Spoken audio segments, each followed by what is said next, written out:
Deutéronome, chapitre 8. Vous respecterez et mettrez en pratique tous les commandements que je vous prescris aujourd'hui afin de vivre, de devenir nombreux et d'entrer en possession du pays que l'Éternel a juré de donner à vos ancêtres. Souviens-toi de tout le chemin que l'Éternel, ton Dieu, t'a fait faire pendant ces 40 années dans le désert. Il voulait t'humilier et te mettre à l'épreuve pour connaître les dispositions de ton cœur et savoir si tu respecterais ou non ses commandements. Il t'a humilié, il t'a fait connaître la faim et il t'a nourri de la manne, que tu ne connaissais pas et que tes ancêtres non plus n'avaient pas connue, afin de t'apprendre que l'homme ne vit pas de pain seulement, mais de tout ce qui sort de la bouche de l'Éternel. Pendant ces 40 années, ton vêtement ne s'est pas usé sur toi et ton pied n'a pas enflé. Reconnais dans ton cœur que l'Éternel, ton Dieu, t'éduque comme un homme éduque son enfant. Tu respecteras les commandements de l'Éternel, ton Dieu, pour marcher dans ses voies et pour le craindre. En effet, l'Éternel, ton Dieu, va te faire entrer dans un bon pays. C'est un pays de cours d'eau, de sources et de lacs qui jaillissent dans les vallées et dans les montagnes, un pays de blé, d'orge, de vignes, de figuiers et de grenadiers, un pays d'oliviers et de miel, un pays où tu mangeras du pain avec abondance, où tu ne manqueras de rien, un pays dont les pierres sont du fer et où tu pourras extraire le cuivre des montagnes.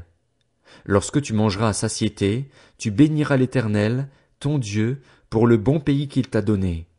Veille bien à ne pas oublier l'Éternel, ton Dieu, au point de ne pas respecter ses commandements, ses règles et ses prescriptions que je te donne aujourd'hui. Lorsque tu mangeras à satiété, lorsque tu construiras et habiteras de belles maisons, lorsque tu verras ton gros et ton petit bétail se multiplier, ton argent et ton or augmenter et tout ce qui est à toi se développer, attention. Ne laisse pas ton cœur s'enorgueillir et n'oublie pas l'Éternel, ton Dieu.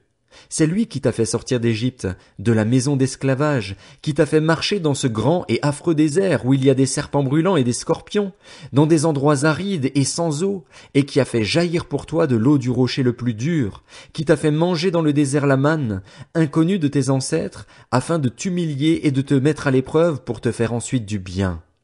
Fais bien attention à ne pas dire dans ton cœur, c'est ma force et la puissance de ma main qui m'ont permis d'acquérir ces richesses. Souviens-toi de l'Éternel, ton Dieu, car c'est lui qui te donnera de la force pour les acquérir afin de confirmer, comme il le fait aujourd'hui, son alliance qu'il a conclue avec tes ancêtres en prêtant serment. Si tu oublies l'Éternel, ton Dieu, et suis d'autres dieux, si tu les sers et te prosternes devant eux, je vous avertis expressément aujourd'hui que vous périrez. Vous périrez comme les nations que l'Éternel fait disparaître devant vous, parce que vous n'aurez pas écouté l'Éternel, votre Dieu.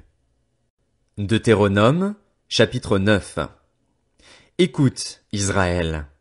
Tu vas aujourd'hui passer le Jourdain pour te rendre maître de nations plus grandes et plus puissantes que toi, de villes grandes et fortifiées jusqu'au ciel, d'un peuple grand et de haute taille, les descendants d'Anak, que tu connais et à propos desquels tu as entendu dire, qui pourrait résister aux descendants d'Anak?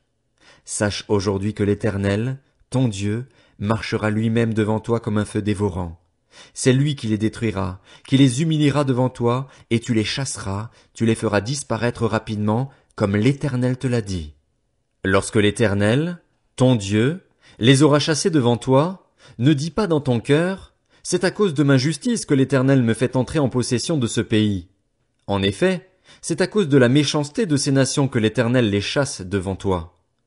Non, ce n'est pas à cause de ta justice et de la droiture de ton cœur que tu entres en possession de leur pays, c'est à cause de la méchanceté de ces nations que l'Éternel, ton Dieu, les chasse devant toi, et c'est pour confirmer la promesse que l'Éternel a faite avec serment à tes ancêtres, à Abraham, à Isaac et à Jacob.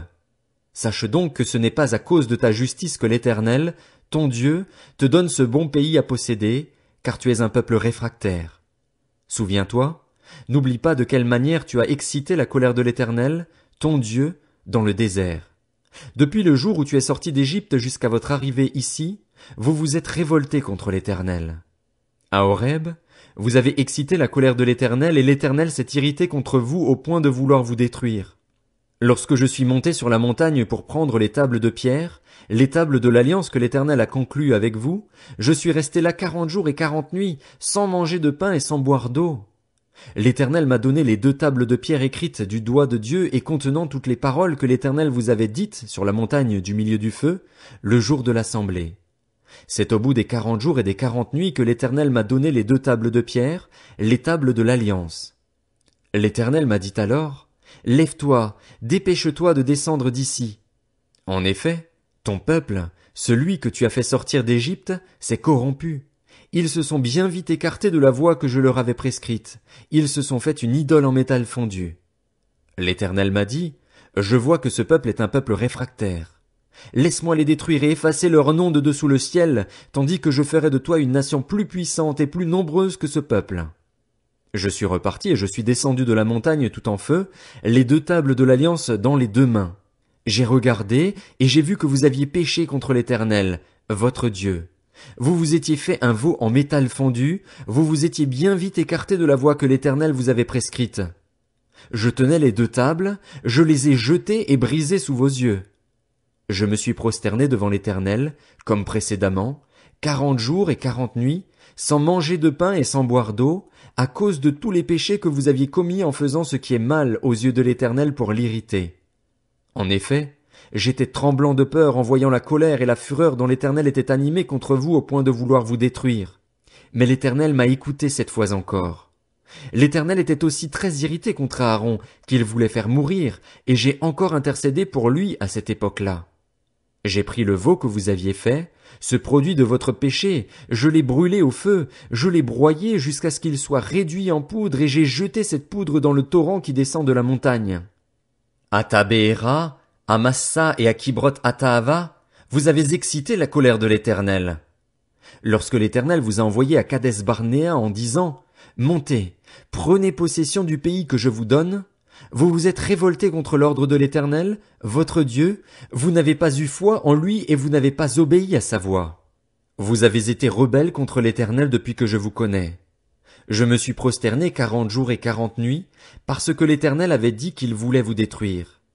J'ai prié l'Éternel, j'ai dit, Seigneur Éternel, ne détruis pas ton peuple, ton héritage, que tu as racheté dans ta grandeur, que tu as fait sortir d'Égypte par ta main puissante. Souviens-toi de tes serviteurs Abraham, Isaac et Jacob.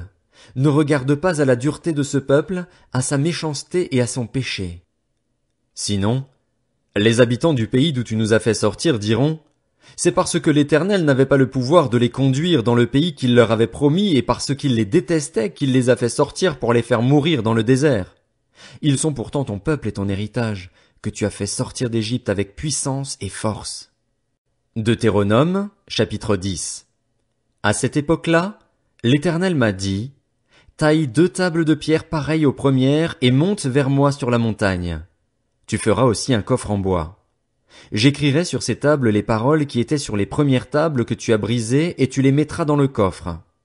J'ai fait un coffre en bois d'acacia, j'ai taillé 2 tables de pierre pareilles aux premières et je suis monté sur la montagne, les 2 tables dans la main. L'Éternel a écrit sur les tables ce qui avait été écrit sur les premières, les 10 paroles qu'il vous avait dites sur la montagne, du milieu du feu, le jour de l'assemblée, et il me les a données. Je suis reparti et je suis descendu de la montagne. J'ai mis les tables dans le coffre que j'avais fait et elles sont restées là, comme l'Éternel me l'avait ordonné. Les Israélites sont partis de Béhéroth Béné Jaakan pour Moséra. C'est là qu'est mort Aaron et qu'il a été enterré.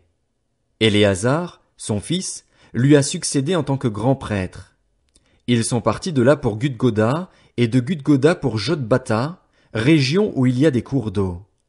C'est à cette époque-là que l'Éternel a mis à part la tribu de Lévi et lui a ordonné de porter l'arche de l'alliance de l'Éternel, de se tenir devant l'Éternel pour le servir et de bénir le peuple en son nom. C'est ce qu'elle a fait jusqu'à aujourd'hui. Voilà pourquoi Lévi n'a ni part ni héritage avec ses frères.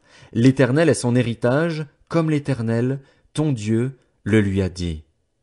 Je suis resté sur la montagne, comme précédemment, 40 jours et 40 nuits. L'Éternel m'a exaucé encore cette fois, il n'a pas voulu te détruire.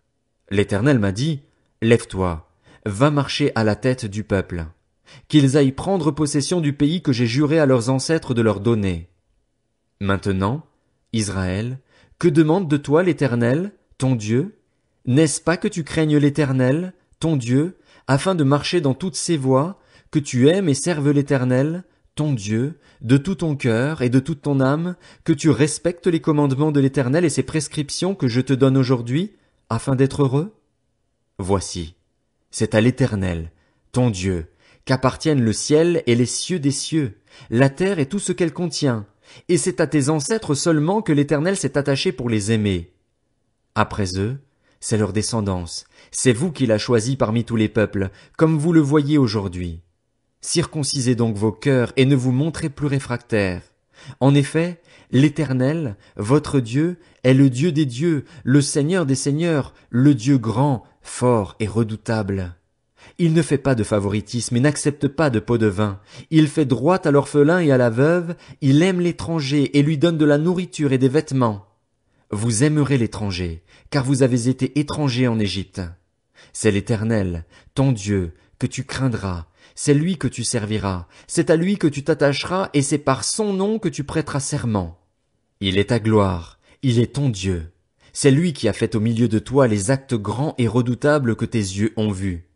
Tes ancêtres étaient au nombre de 70 lorsqu'ils sont descendus en Égypte, et maintenant l'Éternel, ton Dieu, a fait de toi une multitude aussi nombreuse que les étoiles du ciel.